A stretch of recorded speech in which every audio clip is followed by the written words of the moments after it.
wink too.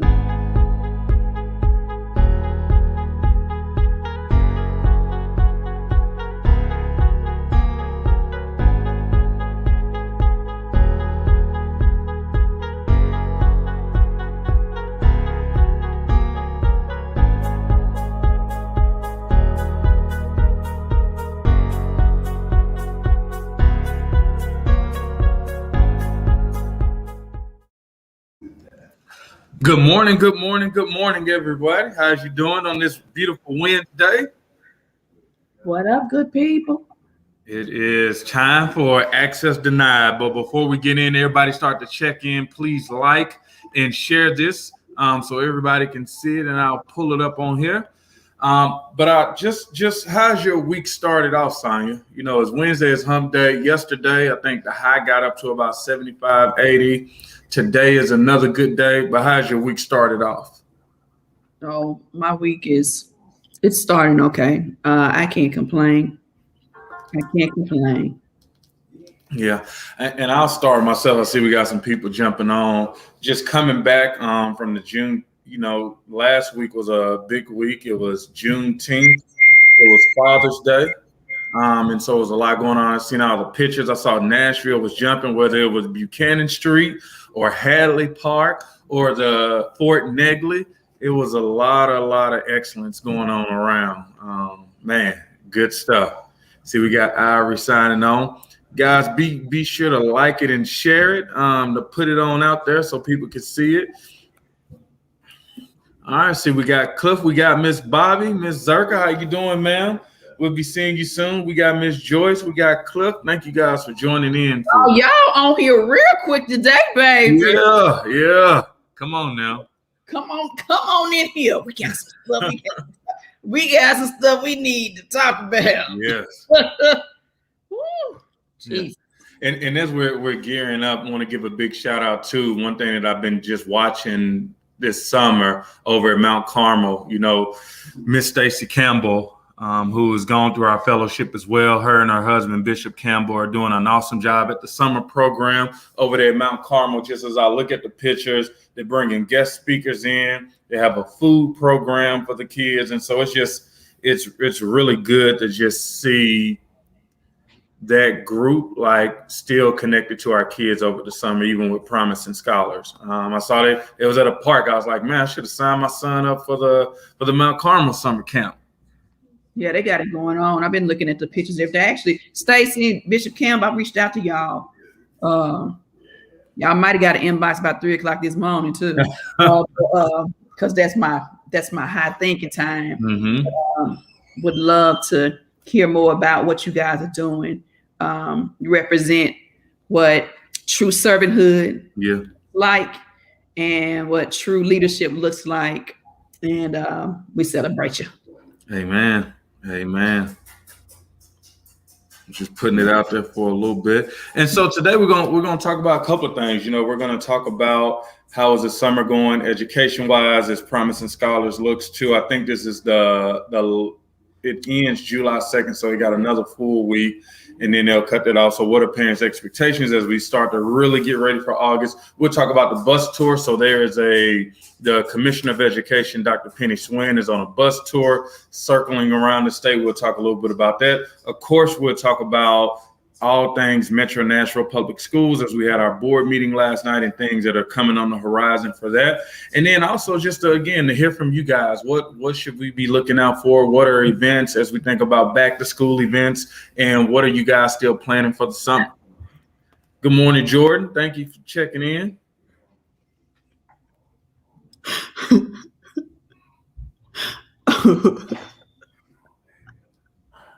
I'm sorry, I got tickled when you said they had a board meeting last night.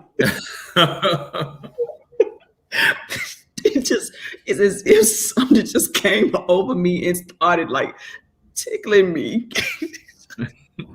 They had a 45-minute meeting. Oh God. Okay, I'm sorry. I'm like, this is for real. This is authentic. That tickled my spirit. Okay, go ahead, John. I'm sorry. No, it's all good. And so, but that, I mean, for those 45 minutes, we want to discuss what was happening, what was going on. We also saw it's not directly related to education, but it was a referendum that was supposed to come on July 27th, and they just ruled that invalid. And a big part of that, what the city was saying, if that did happen and the referendum passed, it would affect education. And so there's a lot of chatter about that. Student board members who are coming back to the board from like a 3 or 4 year hiatus want to talk a little bit about that. But again, want to hear from you guys. Yeah, I mean, let's talk about what this show represents. This show is about what parents care the most about and what keeps us awake at night. So this show is dedicated to you. It's raw, it's uncut. Ain't nothing special about this. We are people, so we're gonna be our people. I always tell people you can get 2 kinds of Sonya. You want HCA Sonya, or you North Nashville Sonya. It's your choice, multiple choice. Parents, feel free to comment. Tell your truth, tell your story. You know what I always say: if you don't tell it, somebody will tell it. Yep. So chime in, join in this discussion. Yeah. So first, we'll pull up. One thing I want to highlight is just the bus tour for the Commissioner of Education.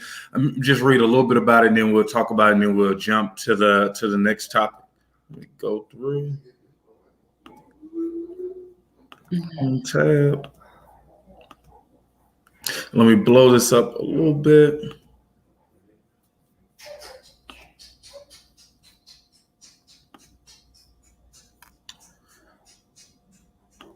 So as you guys see, the Tennessee Education Commissioner Penny Schwinn is launching a bus tour to highlight summer learning and celebrate a job well done this school year. Starting June 14th, so a couple of weeks ago, Schwinn is hitting the road to visit 50 school districts over the course of 3 weeks. The Accelerating Tennessee bus tour is meant to spotlight summer learning programs and school districts' effort to bolster student achievement after a year of disruption related to the pandemic. And just a quote I'll read: after countless disruptions caused by a global pandemic, Tennessee is focused on implementing innovative and student-focused learning opportunities that will help accelerate student achievement, Schwinn said. And we'll just stop it right there. Yeah. I'm concerned. The last few weeks, we've been talking to parents about what it means to have high dosage tutoring. Research and experts, education experts around the country have been very optimistic and really been championing high dosage tutoring as a way to recover children from learning loss in conjunction with other things. And so, Tennessee, they implemented the Tennessee Learning Loss Remediation and Student Acceleration Act, which incorporates delivering the tutoring. And one of the things that they have offered school districts is like a toolkit, so that they have the necessary support that they need to implement like summer learning loss boot camps. So let's talk about that a little bit. I do want to shout out a teacher over at Kirkpatrick, Denise Kirby. This morning she posted a post about what she is taking action on in her class of scholars who are coming into the 5th grade. She had a circle. It was a beautiful picture, and I wish that I could get that picture. I'll probably get it, but I'll get it for you. Yeah. And what she's doing with them is she gave them a reading assignment, and they're going to have a high-level discussion about that reading assignment. And something that she said that was very powerful. And she's like, "This is what happens in my classroom." And I thought that was so strong. It was so powerful.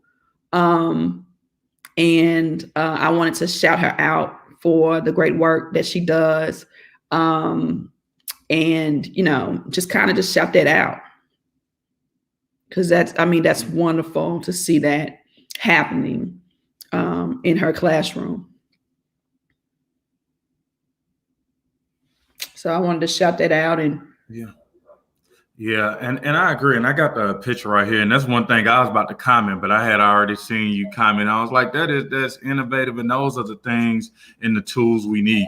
So let me go ahead and pull that up.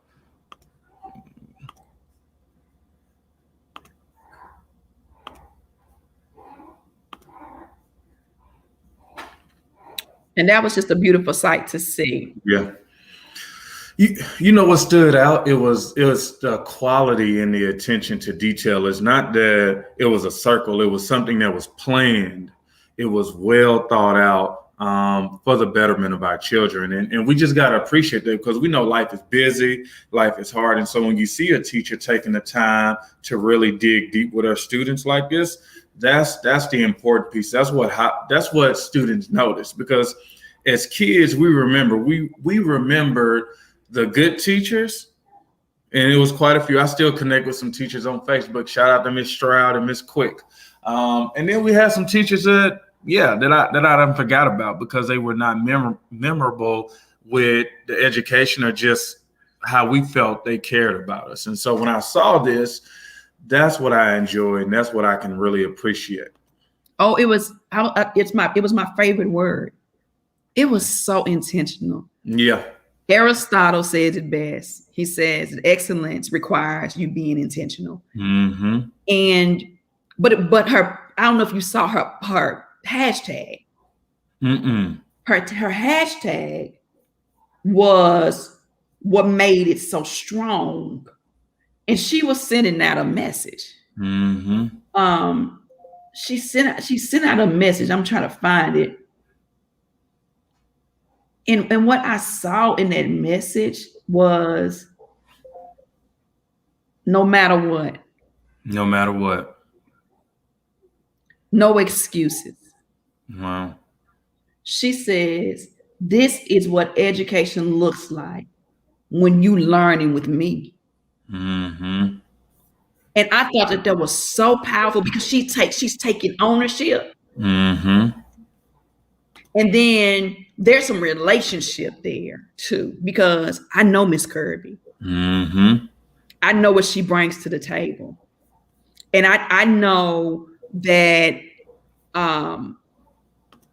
she's on a mission, like many others that we know, to make sure that children are successful. So we are highlighting her today. We are sending our love, sending good vibes into that classroom, to those babies. Mm-hmm.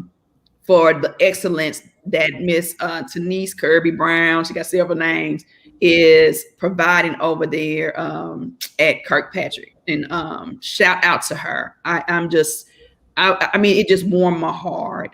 Yeah. To see that today. So thank you.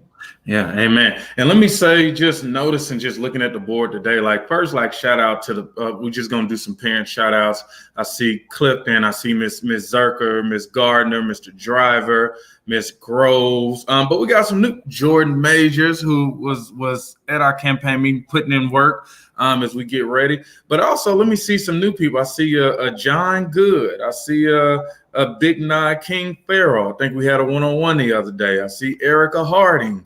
I see, and Janie's still on there representing. I see Miss Compton, cohort 9. Like this is beautiful, because this is what it's all about, our community. And as Marnisha popping up, Miss Gardner, like representing, like as we look at relationship building around the work that we do, like it's really important to know who people are, what they appreciate, what are their interests. And so just looking at, I can tell some of these are from one-on-ones that we have had with team members, and now they're showing up. And so one, like good work team, but also parents, thank you guys for actually jumping on. Yeah, shout out. Hold on, Tim Rouse. Tim, I miss you. Tim been commenting 2 or 3 times. So just wanted to let you know, good morning. Another teacher over here, Jerry Baxter. How you doing, Miss Michelle? Hey, Miss Michelle. It says Michelle Victoria. How you doing? We were over there before the pandemic hit. came in to help with the transition with Gray Mar and Jerry Baxter. So shout out to the students over there. Hopefully we'll get to come back over there and, Amen. and hang out and do some partnership. So just moving forward, and I know we talked about it a little bit, Sonia, but last night we had the board meeting. It was 45 minutes. You know, we talked about a new initiative that's being launched through the central office. It highlighted principles, but talk about some things that maybe we missed that we could have actually talked about. Well, it was a drive-by meeting. I say so myself. Mm-hmm. You know, I just can't bite my tongue.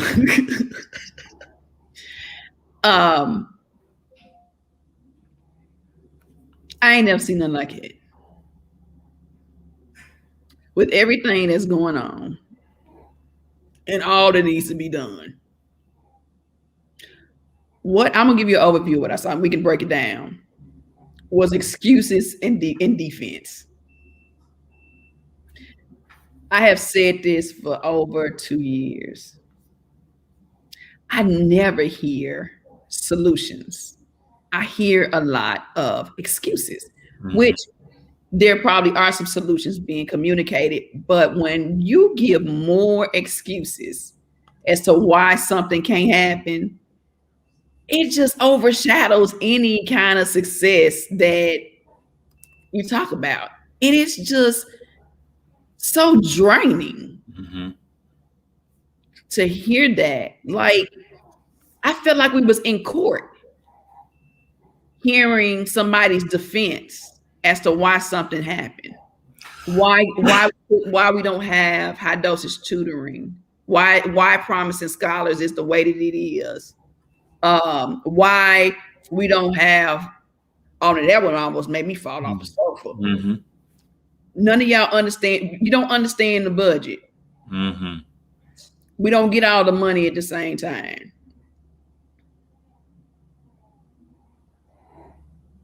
Excuses. Yeah. And one of the things that even with some of the parents in the one-on-ones this week, like talking about helping them understand what it really means, but also like at the end of the day, none of us get our checks if whatever our salary is, we don't get it up front, but we manage it week by week, month by month, year by year. Let's start with the promising scholars. So what I heard was there was enough time to get the promising scholars program. You know, they had to quickly put something together.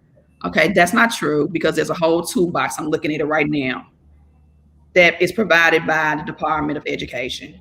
They did this months ago because I was reading this knowledge. I said it to say this. You've got to question everything and everybody. And there you know your truth. So when you got a school board member who makes statements like that, she's not investigating and researching for herself. She's just relying on somebody to just either say it or not say it and just kind of implying that was the problem. I'm looking at a whole act written by the Tennessee Department of Education.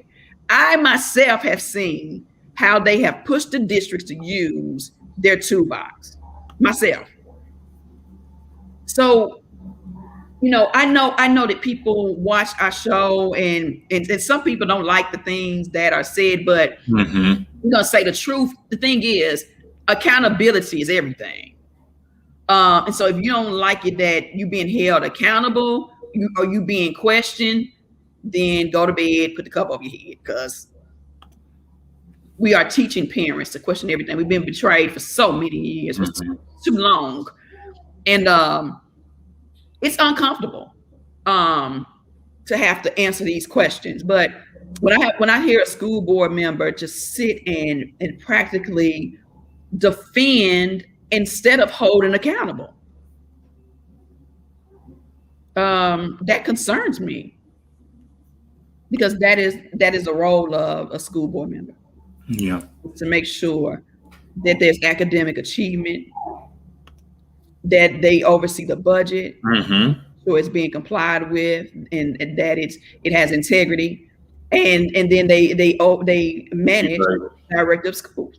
Mm-hmm. And so, with all this historic money available and being given, I want to challenge the district to tap into the resources that you have. Hell, Dr. Schwinn and them done practically they done gave you the playbook to get it done and to get the help. And I know that sometimes there's going to be times where superintendents, director of schools, they're going to need help and coaching through some of this stuff. And I want to encourage each and every one of them, for the sake of our children, cancel your egos and reach out to the Department of Education for help, because I think that they've put together a good playbook to really help school districts and superintendents, and then listen to parents. We've got a whole plan to recover children from learning loss with a personalized learning plan. And I'm going to tell you this, everybody on the side of my voice, we are having more trouble with our own district, with our own children, listening to parents than we are people from other school districts and other states. Just this morning, another superintendent reached out to us wanting to talk about the personalized learning plan.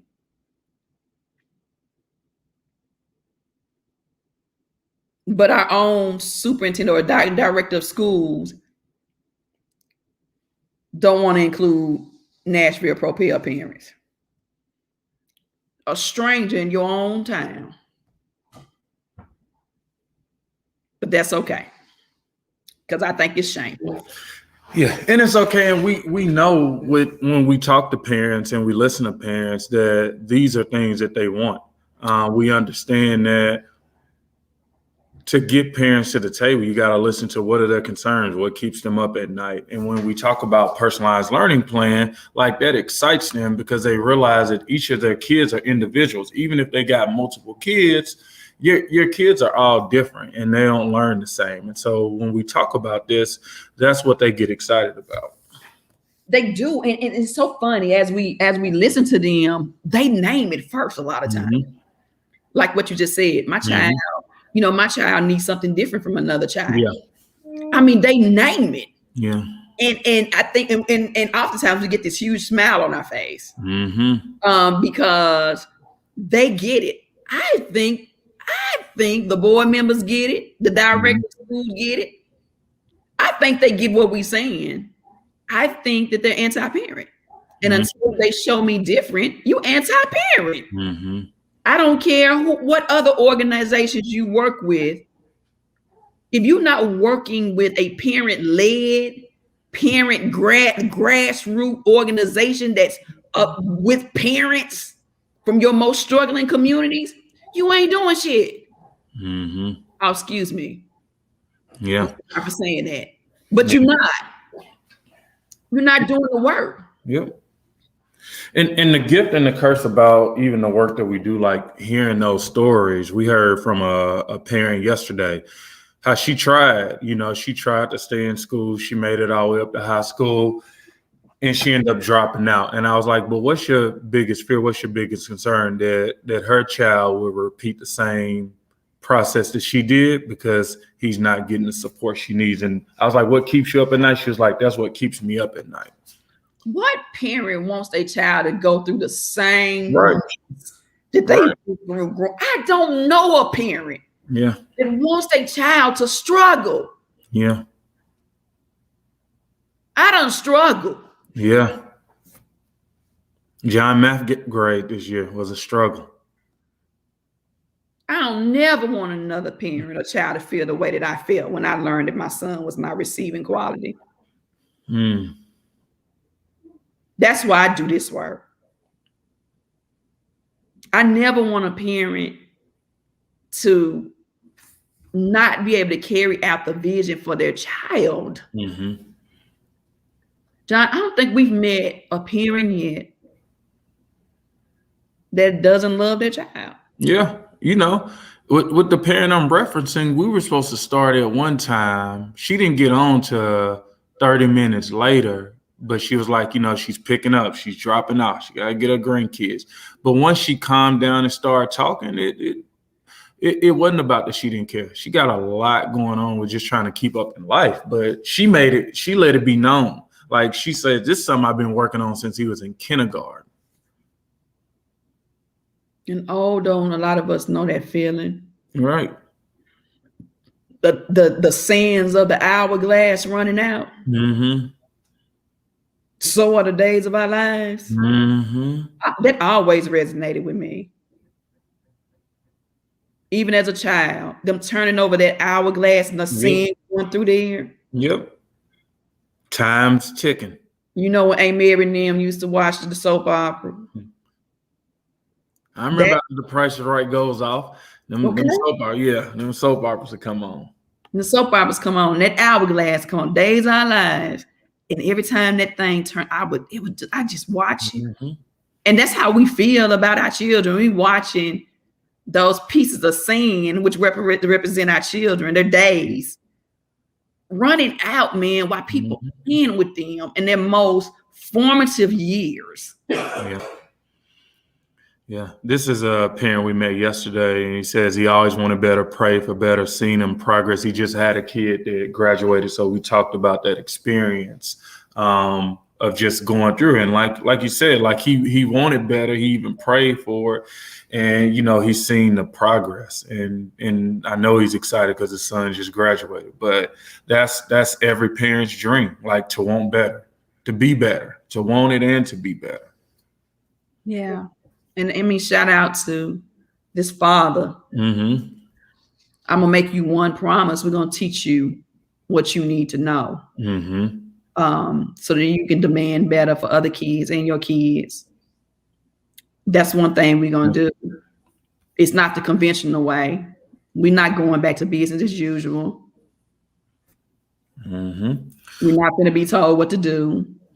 We're going to demand, just like John, that baby over there crying. When he cries, he demands something. Yep. And he don't stop until he don't stop. He don't stop. That's a great way to put it. I resonate with that story personally. Mm-hmm. Somebody asked me, when you going to stop? I said, when they start. Mm-hmm. When they start providing an excellent education for all children. When they start looking at parents as partners and not engagements or involvers. Is that a word? People make up words every day. When they look at us as part of it, they listen to us. When they take our strengths, our knowledge, our expertise, and they put it into play, when they put it in the playbook and stop counting us out. Mm-hmm. So when they start, we'll stop. Until then, we're here for it. Mm-hmm. And that's one thing I want to talk about too, as we think about this referendum that was coming. It had planned to come on July 27th, and I'm gonna just read a little bit from that just to pull it up. Let's go through. Let me blow this up a little bit. And so just from the mayor, so the headline is, judge rules anti-property tax referendum invalid, cancels the July 27th election in a win for Nashville leaders, right? So just going back down to the quote, Mayor Cooper says, we're building a great city and we're grateful for the ruling that prevents a small group from hijacking Nashville's future with an unconstitutional California-style referendum. Our next budget makes historic investments in our students, our transportation infrastructure, and affordable housing as we maintain a rate 24% lower than our average rate over the past quarter century. And then it just goes on the PR, the third lowest property tax rate in metro history. We'll continue to fix problems and find solutions to build a stronger, more equitable city for everyone. in that right there, we will continue to fix problems and find solutions to build a stronger, more equitable city for all. And so as you guys look at that, what does that mean? What does equity in Nashville education mean to you guys? That is a good question. Yeah. I am anxious to hear from our parents. What does equity look like in education to you? What does that look like? What does it feel like? Mm-hmm. And I'll tell you what equity hasn't been. And this is not this is not the us versus them, pitting parents from one community against another community, but the blinding fact of facilities in parts of town where people of color, mainly Black people, Latino people are, and the schools are deteriorating. And it's no real solution coming in except patch jobs. And then you look at another part of town, Bellevue. When you think about $123 million school, when you think about the capital investments that came back into our schools, mainly to support that, it's hard to really dig deep in that quote with our reality in Nashville. It's tons of people. I mean, especially from North Nashville, South Nashville, East Nashville, people of color who have just not seen not even equity, but just even equality. When you think about the schools, when you think about the level of education, and you think about the growth academically of students, it's just not there. It's not, and it has not been there for many, many years. And I think the question too, to piggyback off of that, is what role does race really play in equity? As I drive around my neighborhood, there's a lot of developing going on. And last night, I got in my car and I rode around my neighborhood just for the hell of it. And I began to be a little sad and concerned because I thought to myself, where these people gonna go? A lot of the housing is subpar foundationally. A lot of them are eyesores, but people can't help what they can afford. And so as this city goes through gentrification and lives up to its name of being the it city, I think about those who have and those who have not, and how it affects them, whether it's through where they live, with housing, with healthcare, and education. Foundationally, it starts at education, because if you are not educated, then you will not have the home you need, and you will not have the healthcare that you need. So it's a vicious cycle. That there's a lot of talk, but not a lot of action. And let me just highlight some of the comments. Sonia, let me go back up. Michelle says, equity looks like every child gets what they need to grow from their starting point. And Joyce follows up with PLP, which right on the money. Personalized learning plan. Personalized learning plan. BB talks about equity looks like parents not having to struggle to get quality education for their kids down the street from their homes. Christine Fox said equity looks like every child has the same opportunities to learn, no matter where they live or what school they attend. Man, this is like warm in my heart. Ben Vos comes in, equity looks like, you got that right. Now, Stratford got a nice investment a few years back. Funding is a legit issue, and BEP at a state level is the key. The state of Tennessee is punishing people who are less affluent. It's not a war on poverty, it's a war on poor people. Our parent organizer, Cliff, says, to me, it would mean our children in Black and brown communities are getting the same opportunities that children get at the well-to-do schools. And then Ben just goes back about the TSU investment, Clarksville, Springfield, Murfreesboro, that's where they're going. I think he's referencing people who move out of the city, Sonya, when you said where they're going to go, I think you talked about I heard that like it's a mass exodus to Clarksville. Marnisha is just agreeing. And then Yvonne, who I haven't seen in a while. So welcome back, Yvonne. Take a look at the Poor People's Campaign, how poor people are the last to know anything. And so, and last, never stop learning, but you have to put that thirst for knowledge in before any amount of money can change the outcome. Woo! Read that again. This is one of our new parents. Never stop learning, but you have to put that thirst for knowledge in before any amount of money can change the outcome. So what I heard you say is you just wonder if all this money and coins is going to change anything. You ain't put no knowledge in. What's the money going to do? It's going to leak out the bag. Mm-hmm. It's going to be like a hole in the bottom of the bag. Mm-hmm. Yeah.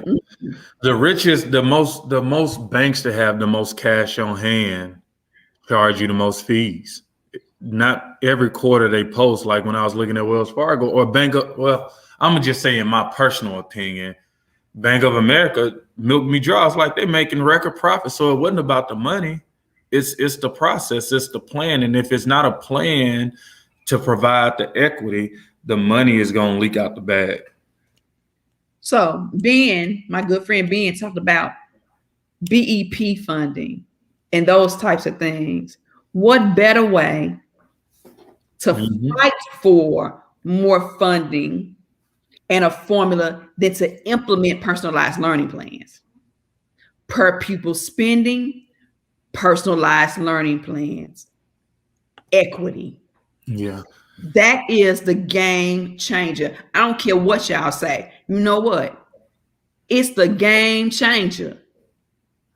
The reason why you can't get legislators to change the law that they put in place that is inequitable is because there's no plan that will actually show the inequities and how we resolve them. Personalized learning plans are the key. It allows you to put the funding with the child and provides the receipts of the inequities and the solutions to clear it up.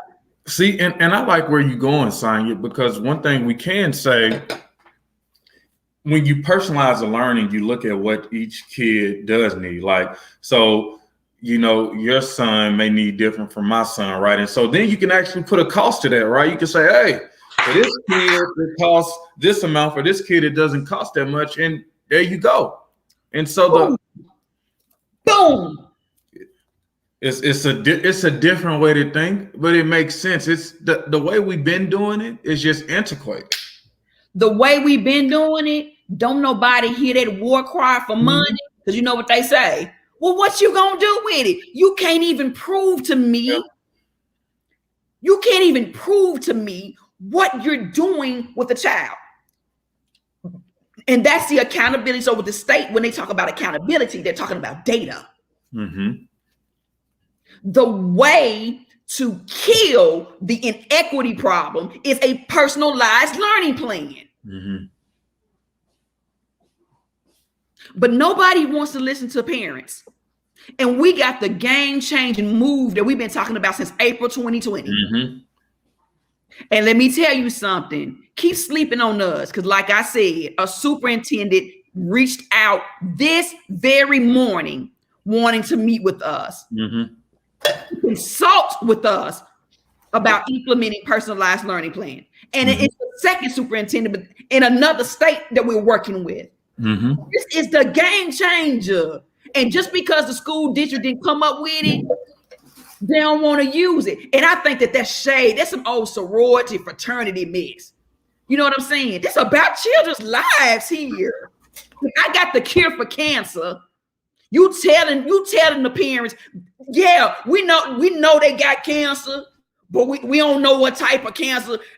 You can't treat it if you don't know what it is.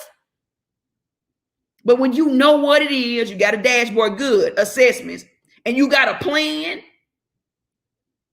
then you got a better chance. If you don't implement personalized learning plans, school districts don't have a chance. We're talking about children who have lost a whole year and more. Give them a chance. Mm-hmm.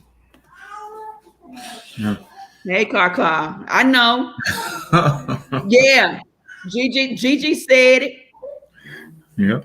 And Yvonne says, and the personalized learning plan will shed light on the inequity and lack thereof. Monique comes in, preach, true. Got some new people. Monique, first time commenter. Yes, got to identify. You must identify the plan. It's just, but this is what we need, guys. This is what we need. This is why we need, because it may sound like when we talk, it's just coming from Sonya or it's coming from me or one of our organizers, right? And so, but when we have parents like you guys who are speaking up, who are standing with us and bringing our own seats to the table, that's what gets it done. I watched on the school board, anytime somebody wanted something done, they showed up in numbers. When they wanted more days for the support staff, they showed up in numbers, right? When some parents didn't want their children wearing masks, they showed up in numbers and they got it done. When when they wanted to wear masks, when the school board member organized back in 2019, organized teachers and put to wear masks, they showed up then. Come on now. When they wanted their kids to play sports, they showed up in numbers. But when Black parents show up, it's a publicity event. Yeah. Yeah. Ain't that some bull crap? Yep. But when white parents show up, yeah, I said it. It's true. Don't make me replay the videos. Mm-hmm. When white parents show up with signs or they email, baby, they get $134 million building. Mm-hmm. They get a new school, and ours still got a hole in it. But when we speak up for our children who have literacy scores in the teens, mm-hmm. publicity stunt. Mm-hmm. If y'all don't get, if they don't stop. Yeah. And this is what the data shows. And again, we haven't had the data. So one disclaimer, we haven't seen or had the data in 2 years only because of the pandemic. But the last data, I think it was 2019, it was going backwards, right? So we looked at third grade literacy in one of our fellowship class. It was in the teens, right? Then we looked at it and said, okay, like eighth grade, what does eighth grade look like? It actually got a little bit worse by a percentage point or two. It didn't go up, it went down. And so then we thought about the seniors. So we literally had parents watch, okay, overall in these districts, it's not getting better. It doesn't get better after third grade. It doesn't get better after fourth grade, eighth grade. And so we know it doesn't get better once these kids graduate. And my thing is our kids try it our way. We done it y'all way. Yep. For decades, and y'all ain't made no progress. Try it our way. I mean, how much worse can it get putting a plan in place? Yeah.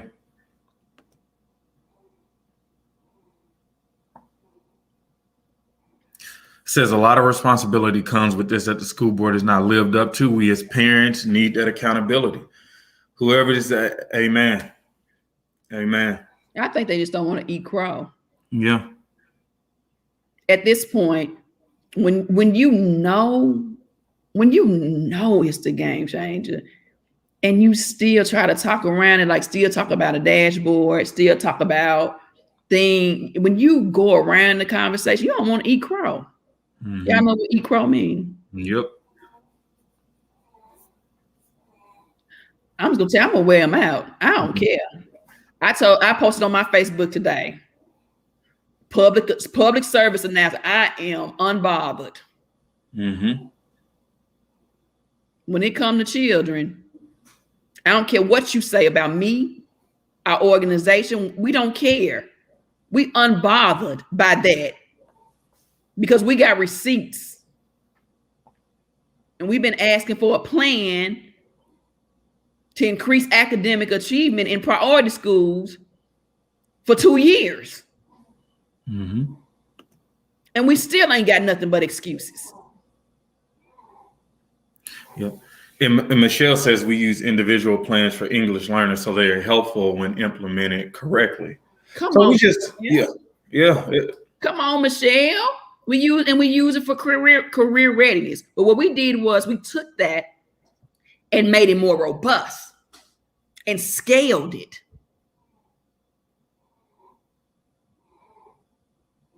Yeah, and maybe we need to talk. I know she's at Jerry Baxter, and I know she's had experience in and around the district. But again, last weekend I heard from a guy, I think he's 37, 38. He's been in jail since he was 17 years old. What really impressed me about this guy, he done wrote 2 books. He self-published a book. He dealing with a publisher. He was just like, I'm just happy to be out here, and I want to make sure all the time I wasted, I get it back and help some kid so they won't end up how I did. And that's all I needed to hear. Like, he said he wanted to help a kid so they won't end up like he did. Smart, intelligent guy. But not taught how to read. Yep.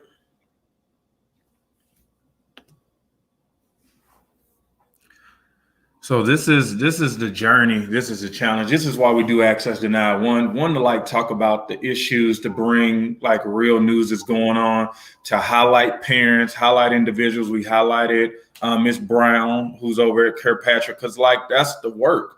Like you gotta have great educators. Yep.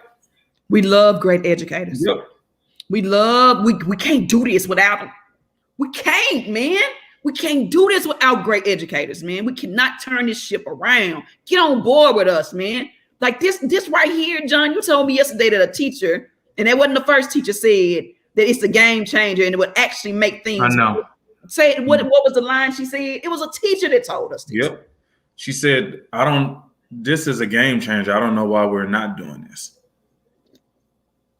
Like, because it's the support though, right? They want to make sure that they're supported. And so this is what I also hear from teachers. They say it's like the top-down approach, right? It's something that comes down and there's no real training. It's no opportunity to really understand because they don't have the professional development days to really help implement it. It's just like you got to do it the right way.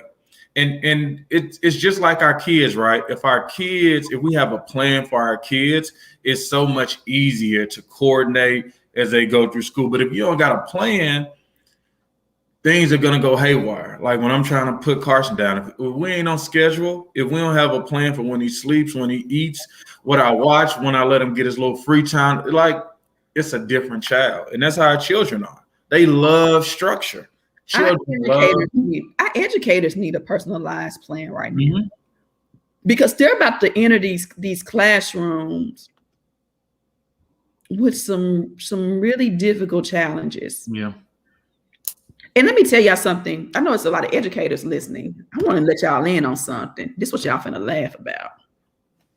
No, this personalized, we call it the individualized learning plan, the personalized learning plan. We put together a children's cabinet at the request of the district who asked us what we wanted. Put together a cabinet of parents, grandparents, experts from Harvard Research Institute, Hamilton County Schools programming director, pastor, and Brooke Allen from Diverse Learners, Emily Freitag, the former assistant commissioner to the Department of Education, and an MNPS teacher to put this plan together. An MNPS teacher worked on our cabinet. We needed somebody from the inside who knows the system to help us to understand what would be helpful, how we could collaborate and partner. Yet, nobody will listen to us.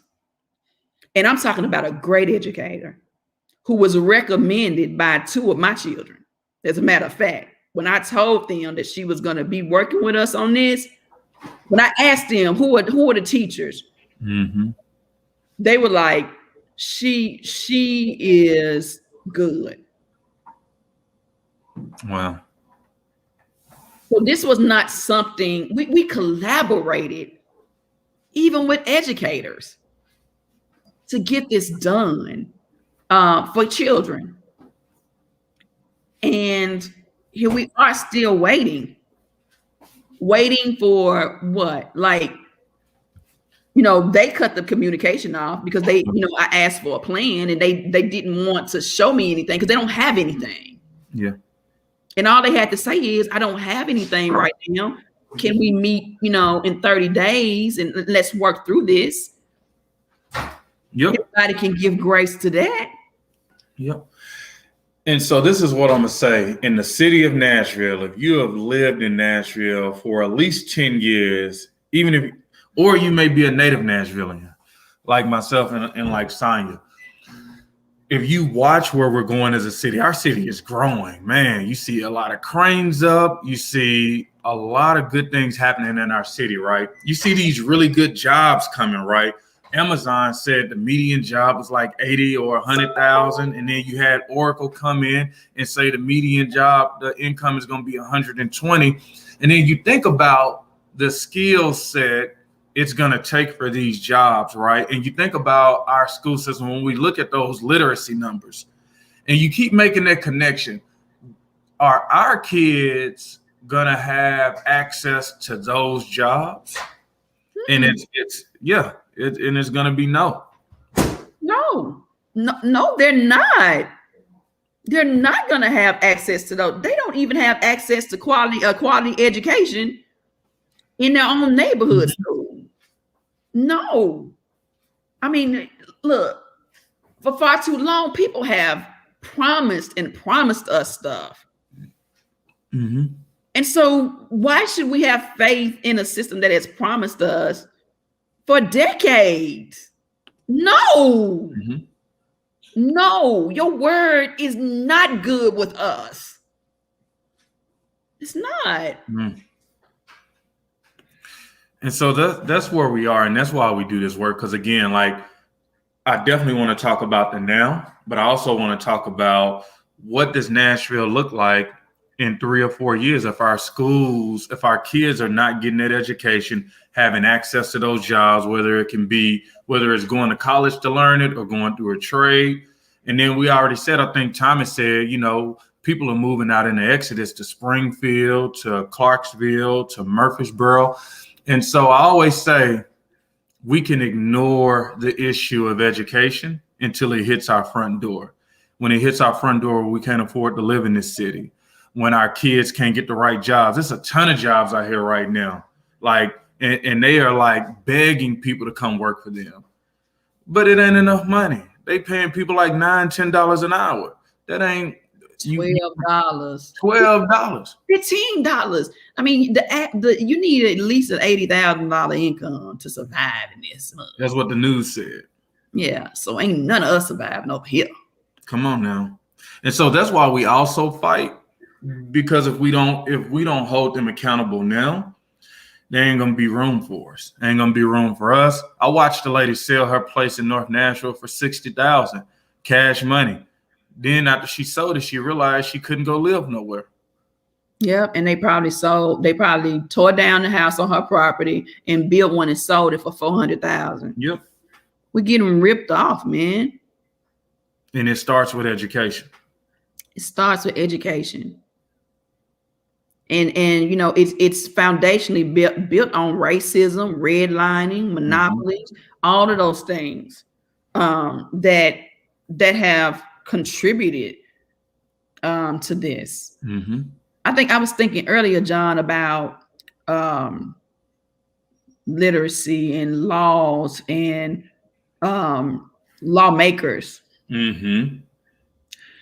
And what I was thinking about is how when there was slavery, you had lawmakers, right? Mm-hmm. Who made a law that we couldn't be taught how to read. Mm-hmm. Then I got to thinking about school choice. School choice has always been an issue. Mm-hmm. Because Black folk couldn't even go in the same building with Black children. So they didn't have a choice back then. And I just thought about that because I was reading on Twitter about school choice, this and this and this. I'm like, shit, that's always been a problem. It's always been a had no school choice. It was a lady in Ohio, I forgot which city, but she used her dad's address, right, to send her kid because the other school was just not educating. She needed something better for a child. They ended up arresting both of them, both her and the father, right? And so public opinion, they end up letting her out because it was just too embarrassing on the city to arrest a woman for standing up to get her kid to a better school, right? But what they didn't tell you, they didn't let the father out. He ended up dying in jail because he wanted his grandchild to go to a school that was in a community he lives in, that he pays taxes in at his house. And that's how you know it's serious. That's how you know when they send you to jail. When you die in jail, we got problems. I want to show you something. I want to paint a picture. I said that to say this. If school choice was a problem in slavery, and after, when you have a school board member who wants to keep a child in a local farming school, what are they? Slave drivers. Ooh, I know somebody gonna be mad as hell at me for saying that. But what's the difference? If I was a black little girl in the 60s and before, and I could not go to a school with white children who had better school buildings, books, opportunities than I had, damn it, what's the difference now if it's the same thing? What's the difference? Right. Oppression is still oppression, it's still racism. So when we have those who will not come up with a plan, and my thing is this, and I don't mean to be bringing up school choice, but I think we have to talk about that because the problem is we represent parents and grandparents who have children who live in our most struggling communities who are zoned or attend the lowest performing schools who are not receiving an equitable or quality education. So I always have to talk about that because until you fix that, we're going to keep talking about it. When you change that, then we ain't got to talk about it no more. But changing the name of the school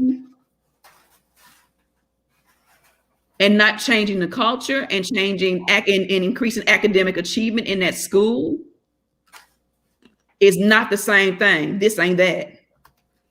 That's all I'm going to say about it. Well, as Christine Fox said, amen, you're speaking the truth, and there's no damn difference. Like, we got work to do.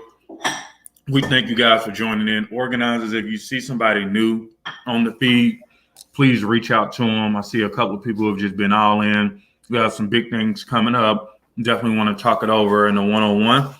And we will see you guys next week. And thank you guys. Like, today really it warmed my heart. Like, just a level of engagement. Again, like, thank you guys. Our messages and our agenda are based on us talking and meeting with parents. And so we know we have the right message, but it's so good when new parents even respond, like validating what everybody is saying, but we're still waiting on. I noticed the diversity in the conversation and how we all saying the same thing. And I can appreciate that. It's the change that has to happen. Yes. All right, guys. Well, we will see you next week. And thank you again for tuning in to Access Denied.